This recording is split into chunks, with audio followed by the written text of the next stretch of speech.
Our story truly begins with one man, Samuel Ajayi Crowther.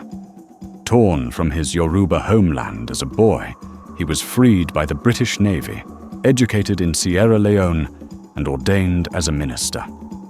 In 1843, he stepped onto the shores of Abeokuta, a city of refuge for the Egba people. He was a missionary, a stranger in a familiar land. And then, a miracle. After 25 years, he was found. His mother and sister, who had mourned him as lost forever, saw their son and brother returned, a man of God and learning. This reunion, this divine twist of fate, sent a shockwave of hope through Abeokuta. Its ruler, Chief Sodeke, saw more than a miracle. He saw a strategy. Sodeke welcomed these educated Saro returnees with open arms.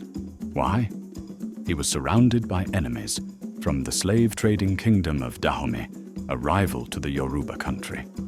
In these English-speaking Christian returnees, he saw a lifeline, a direct connection to British power and protection. He allowed the missionaries in, hoping they were the key to a powerful alliance.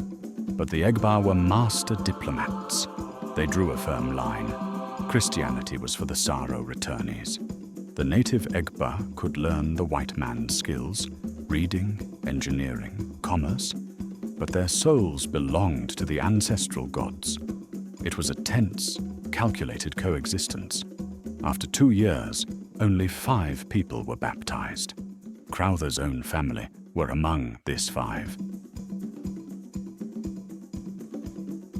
But the real trouble simmered on the coast, in the lagoon city of Lagos.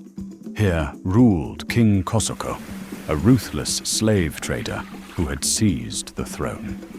When he attacked Christian communities, the British responded with the ultimate argument: naval gunboats. They restored his peace-loving uncle Akitoye and forced a treaty banning the slave trade. Kosoko fled, but he was a phantom haunting the coast.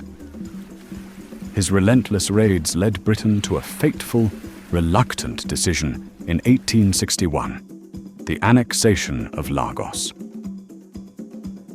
When missionaries refused to support an Egba war of revenge, the fragile peace shattered.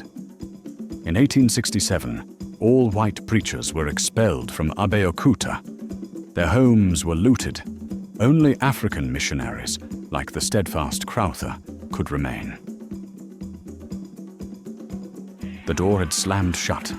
What followed was chaos, a bloody 16-year war among the Yoruba clans called the Kiriji War. Exhausted and in a bloody deadlock, they did the unthinkable. They called back the mediators they had once expelled. In 1886, shattered by conflict, they signed a peace treaty under British supervision.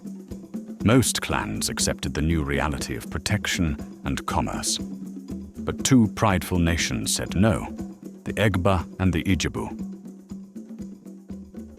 The Ijebu were legendary, the shrewdest traders on the coast, custodians of deep traditional beliefs.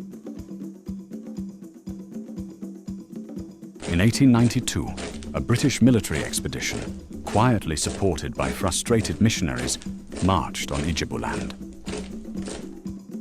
The Ijebu had prepared. They sacrificed 200 men and women to their juju, their gods, for victory.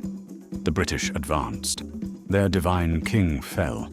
The Ijebu were crushed, and in the devastating silence that followed, they faced a spiritual crisis. Their gods had not answered. The white man's God had. And here lies the final, breathtaking twist.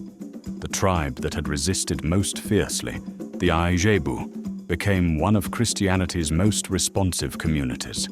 Their deep religiosity led them to seek the source of the power that had subdued them.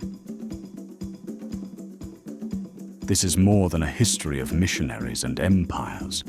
This is a saga of return, of lost children weaving themselves back into the fabric of a homeland, becoming catalysts for unimaginable change.